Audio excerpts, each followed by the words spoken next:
নমস্কার, চলে এসেছি পরিযায়ী গল্পের সেকেন্ড এপিসোড নিয়ে। দুপুরে খেতে বসে রোহিত আর চোখে নবীনকে দেখতে থাকে। তারপর ইতস্তত করে একসময় বলে, হ্যাঁ রে, তুই তো তেমন কিছু খেলি না, আমার উপর রাগ করে পেট ভরে খেলি না? আমি তো বাবা খাবার ছাড়া সব কিছুর উপরই রাগ দেখাই। নবীন গিটারের তারগুলো একটু নেড়ে চেড়ে দেখছিল। সেখান থেকে চোখ সরিয়ে রোহিতের ভুঁড়ি আর খাবারের পরিমাণের উপর কিছুক্ষণ তাকিয়ে আবার তারে মনোনিবেশ করে। হঠাৎ ভর দুপুরে গিটার নিয়ে বললেই যে, আঙুল চাটতে চাটতে প্রশ্ন করল রোহিত। সন্ধ্যায় এখানে একটা campfire, bonfire, whatever you say, তা হবে। সেই সাথে গানের লড়াই, তোর মদিরাও থাকবে। রোহিত লাফ দিয়ে চেয়ার ঠেলে উঠে দাঁড়ালো। ওরে তারা, এত শুধু তুই কি করে খোঁজ পেলি? খোঁজ করেই খোঁজ পেয়েছি, তুই তো দেখছি আমার চাইতেও বেশি জিনিয়াস চাঁদু। বলে বলে একখানা মুখ বানিয়ে দিব্যি করে খাচ্ছ তো। তা তুই তো যাবি ওই গানের আসরে, আমি কি বসে বসে আঙুল চুষবো? তাও যদি আশেপাশে দু এক পিস নজরে পড়তো। তুইও যাবি আমার সাথে, আমি ওদের তোর কথা বলে এসেছি। রোহিত বাঁ হাত দিয়ে নবীনের চিবুকটা ছুঁয়ে বলে, তোর মায়েরই এলেম আছে। হ্যাঁ রে, ওখানে মেয়ে ফেয়ে আছে না? সবই পুরুষ মানুষ। সবুর কর, সবুরে মেওয়া ফলে। এই মেওয়া চেখে দেখা যাবে মানে? সব সময় খালি চাকুম চুকুস করিস কেন? না মানে অনেক দিন কাঁচা মাংসের স্বাদ পাই না তো, তাই একটু যদি ক্যাম্পফায়ারে বনমুরগি রোস্ট করা হবে, চাইলে রোস্ট না করেই খেতে পারিস। দূর শালা, কোথায় মানবী আর কোথায় মুরগি, তোর দ্বারা কিচ্ছু হবে না। এই জন্যই তো তোর গার্লফ্রেন্ড। কথা আর শেষ করতে পারে না রোহিত, নবীনের দিকে তাকিয়ে থেমে যায়। রাত 8টায় নবীন রোহিতকে নিয়ে লাবণ্যদের কটেজের সামনের খোলা জায়গায় চলে আসে। ততক্ষণে আশেপাশের লোকেরাও চলে এসেছে। কাঠ জড়ো করে ক্যাম্পফায়ারে আগুন দেওয়া হয়েছে। একটা কলেজ থেকে 3টে মেয়ে ও 3টে ছেলে এসেছে, সাথে তাদের স্যার। ছেলেগুলি সব জিনিস টেনে টেনে গুছগাছ করছে। কুণাল ওদেরকে ডিরেকশন দিচ্ছে, সাথে সাথে নিজেও হাত লাগাচ্ছে। বিশেষ করে পানীয়ের দায়িত্বে সে নিজে থাকে। কথাগুলি একবার ধমক দিয়েছিল, স্যারের সামনে ছেলেমেয়েগুলোকে ড্রিঙ্কস অফার করাটা বোধহয় ঠিক হবে না। গ্লাসগুলো গোছাতে গোছাতে সে জবাব দিয়েছে, স্যার খুব ভালো করেই জানেন যে বেড়াতে এসে সবাই একটু একটু খাবেই, আর পেছনে খাওয়ার চাইতে সামনে খাওয়াই ভালো। এতে রেসপেক্ট কমে না, বরং বাড়ে। তাই বলে মেয়েরাও খাবে স্যারের সামনে? ও বাবা, তুমি আছো কোন জগতে? আজকাল মেয়েরাও কোনো অংশে কম যায় না। মিলিয়ে নিও আজকে কথাটা। কি জানি, আমার কিন্তু এতে সায় দিচ্ছে না। একটা গোল করে সবাই বসেছে।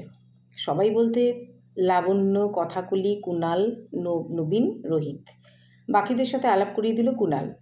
ইনি হচ্ছেন মিস্টার দেবোত্তম বোস, কলেজে পড়ান, আর এরা সব ওনার স্টুডেন্ট। একজন একজন করে সবাই নিজেদের পরিচয় দিল। সায়ন, সবুজ, আকাশ, আর মেঘ, মোম, ঋদ্ধি। ওদিকে রোস্টের জন্য 2টো ছোট বাঁশ দুদিকে পুঁতে মাঝখান দিয়ে একটা বাঁশকে দু প্রান্তে ঢুকিয়ে দেওয়া হয়েছে। তার উপর বেঁধে ঝলসানো হচ্ছে বনমুরগি। কটেজের বাবুর্চি এসে দিয়ে গেল 1 প্লেট বরলি মাছ ভাজা, যা নর্থ বেঙ্গলের প্রধান আকর্ষণ। কিছু আপেল, চিপস, সল্টেড কাজুও সাজানো, সাথে শশা, পেঁয়াজ, টমেটো আর পাতিলেবু। ঝপাঝপ মাছ ভাজা শেষ হয়ে যাচ্ছে, তখনও রোস্ট ঝলসানো কিছুটা বাকি। সায়ন হই হই করে বলল, আমার মাথায় একটা আইডিয়া এসছে। Let's begin the night with a game. হোক হোক, কুণাল চেঁচালো।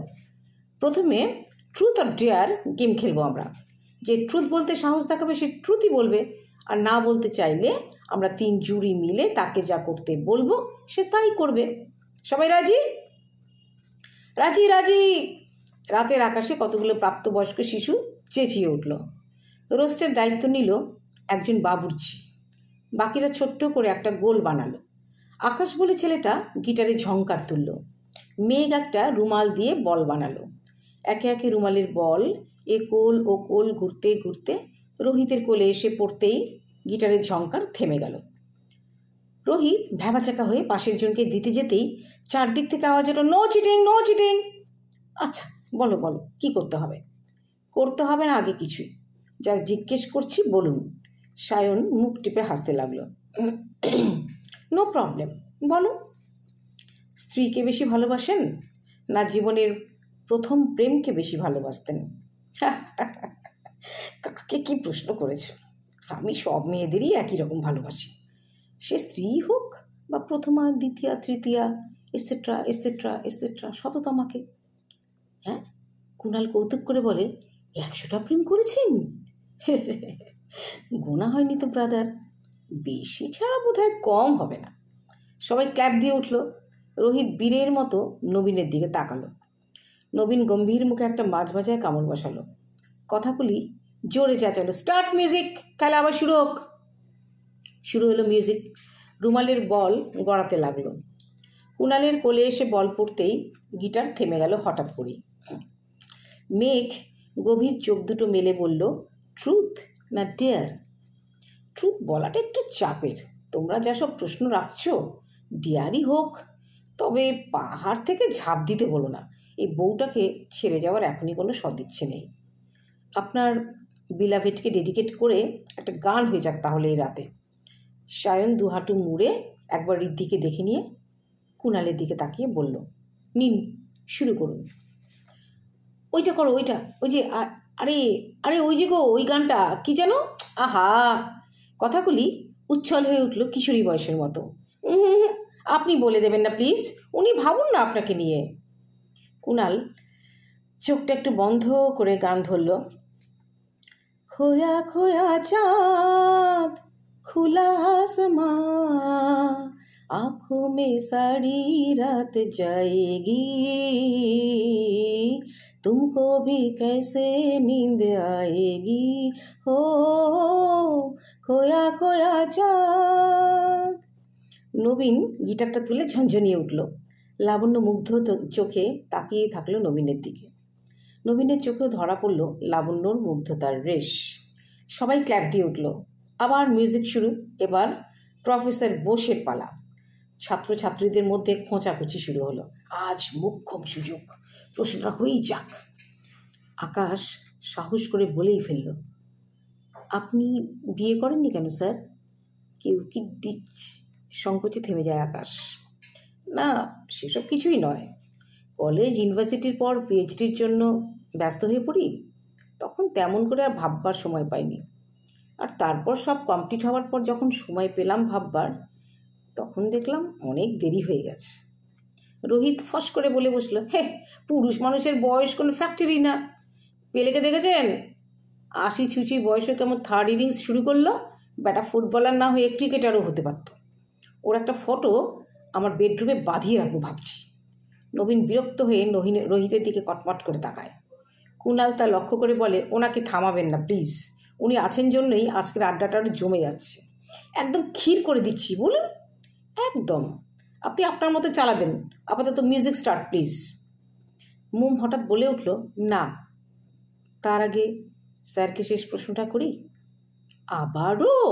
রোহিত কুণালের কাছে ঘেঁষে আসে, কানে কানে বলে, সাই মেয়ে তিনটে না ঠিক স্যারের প্রেমে মজে আছে, দেখুন শুধু একবার কি প্রশ্ন রাখে। মোম স্যারের দিকে নরম করে তাকিয়ে বলল, আপনার জীবনে নারীর সংজ্ঞা কি? রোহিত কুণালের দিকে চোখ টিপে মুচকি হাসে। ঋদ্ধি গ্লাস তুলতে গিয়ে থেমে যায়। স্যারের দিকে চোখ তুলে তাকায়। সেরকম করে তো ভাবা হয়নি, তবে যেই মেয়ে কোনো পুরুষের জীবনে। রোহিত আগ বাড়িয়ে ডান হাতটা সামনে বাড়িয়ে বলে উঠল, একটু ইন্টারাপ্ট করছি, আপনার জীবনে বলুন।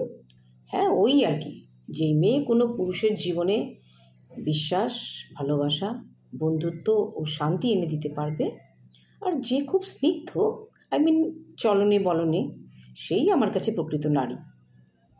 এতগুলো কম্পোনেন্ট একসাথে পাওয়া, এ তো কুমোরটিতে অর্ডার দিলেও পাওয়া মুশকিল। রোহিত খ্যাক খ্যাক করে হাসতে থাকে। মেঘ যেন আজ বেপরোয়া, কোনো রাগঢাক না করেই বলল, পেয়েছেন এমন মেয়ের দেখা?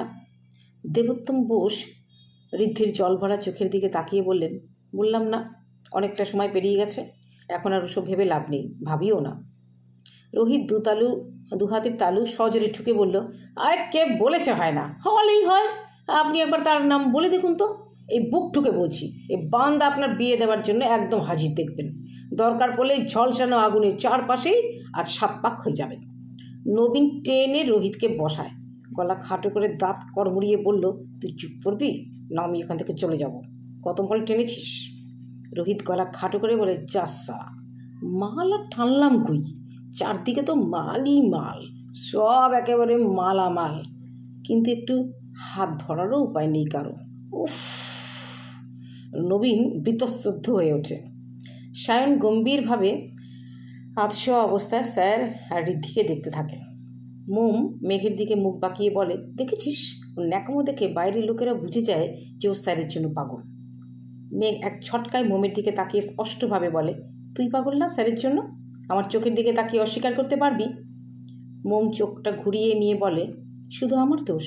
তুইও কি নোস? আমি কি কিছু বুঝি না? সবুজ হঠাৎ চেঁচিয়ে উঠল, আচ্ছা আচ্ছা, অনেক হয়েছে, এবার গেম শুরু হোক। আবার শুরু হলো বলের ছোটা এক কোল থেকে আরেক কোলে। এবার লাবণ্যর কোলে এসে বল থামতেই কুণাল চেঁচিয়ে উঠল, এই বৌদি, এবার আমি বলবো, নো ট্রুথ নো ডিয়ার। এবার নিয়মটা একটু বদলানো যাক, বৌদির গলায় অসাধারণ একটা গান হয়ে যাক। এখন হোক হোক, দূর থেকেই মাঝে মাঝে আওয়াজ শুনেছি, এখন সামনাসামনি শুনি। আকাশ বলে উঠল, হ্যাঁ, জমিয়ে দিন তো, একটা মেমোরেবল নাইট হয়ে থাকুক আজকের রাতটা। আমরা রোহিত কথা শেষ করার আগেই নবীন কটমটিয়ে তাকায় ওর দিকে, তারপর লাবণ্যর দিকে ফিরে বলল, প্লিজ ধরুন একটা গান। লাবণ্যর চোখে মায়া জড়িয়ে আসে, করতে পারি যদি আপনি তারে আঙুল ছোঁয়ান। রোহিত 3 নম্বর গ্লাসের তলানিতে চুমুক দিচ্ছিল আস্তে আস্তে। হঠাৎ পুরোটা গলায় ঢকঢক করে ঢেলে বলল, কোথায় আঙুল ছোঁয়াবে? কুণাল পাশ থেকে রোহিতকে শান্ত করে বলল, রিল্যাক্স রোহিত বাবু, রিল্যাক্স, গিটারের তারে আঙুল ছোঁয়াতে বলেছে। রোহিত একটা ক্যাবলা মার্কা হাসি দিয়ে ফিসফিসিয়ে বলল, আমি যেন শুনলাম ওনার সুর। না, আপনি একটু ভুল শুনেছেন। তাই না? একদমই তাই। নিন গান শুনুন মন দিয়ে। আরেকটা নিন, কি বলেন? না, পরে নেবেন, আগে গান শুনুন। নবীনের কানে সব কথাই যাচ্ছিল। সে চোয়াল শক্ত করে গিটারের তারে ঝংকার তুলল। আপনি শুরু করুন, আমি ধরে নেব। লাবণ্য ধরল, জুই সাদা রেশমি জোছনায়, জুই সাদা রেশমি জোছনায়, গানার গল্পে রাত কেটে যায়, বসুনা ঘাসের গালিচায়, তোমাকে মন খালি চায়, বসুনা ঘাসের গালিচায়, তোমাকে মন খালি চায়, জুই সাদা রেশমি জোছনায়। বাবুর্চি প্লেটে করে রোস্ট পরিবেশন করে সবার সামনে রেখে দিল। কারোরই সেদিকে মন নেই, সবাই গানের নেশায় ডুবে গেছে ততক্ষণে। একসময় গান শেষ হয়, সবাই হাততালি দিয়ে ওঠে, আরে ফাটাফাটি, ও জিও জিও, ক্যা বাত হ্যায়, কি গলা। রোহিত হঠাৎ করেই সবাইকে থামিয়ে দিয়েই ঋদ্ধির দিকে তাকিয়ে বলে, আচ্ছা, আমি তোমাকে একটা প্রশ্ন করছি ঋদ্ধি, কোনো খেলা টেলা নয়, ডাইরেক্ট প্রশ্নে ঢুকছি। নবীনের গলায় বিস্ময়, আবার? ঋদ্ধি অবাক চোখে রোহিতের দিকে তাকায়, আমাকে? করুন। তুমি তোমার স্বপ্নের পুরুষের মধ্যে কি কি গুণ দেখতে চাও? ঋদ্ধি এক ঝলক স্যারের দিকে তাকিয়ে বলে, ধৈর্য, মহত্ব আর বুদ্ধিমত্তা। এক্সেলেন্ট। তাকে খুঁজে পেয়েছ? খুঁজে পেয়েছি, তবে সে অধরাই রয়ে গেছে। রোহিত কুণালকে গুঁতো মেরে দাঁতে দাঁত চেপে বলল, বলেছিলাম না, মিলিয়ে নিন। আকাশ হঠাৎ সায়নের দিকে তাকিয়ে বলল, সায়ন, তোর কাছে ভালোবাসা মানে কি? সায়ন প্লেট থেকে এক টুকরো রোস্ট তুলতে যাচ্ছিল, থেমে গিয়ে কিছুক্ষণ আকাশকে দেখল, তারপর ঋদ্ধিকে এক ঝলক দেখে নিয়ে বলল, হঠাৎ আমাকে আবার কেন? বেশ তো চলছিল, চলুক না। প্রফেসর বোস সায়ন আর ঋদ্ধিকে দেখে নিয়ে বললেন, কি হলো সায়ন, আনসার দিলে না? আমার কাছে ভালোবাসা মানে অপেক্ষা। बहुत कुछ समझ में आ चुके हैं लोगों, चलो আবার গেমে ফেরা যাক, স্টার্ট মিউজিক।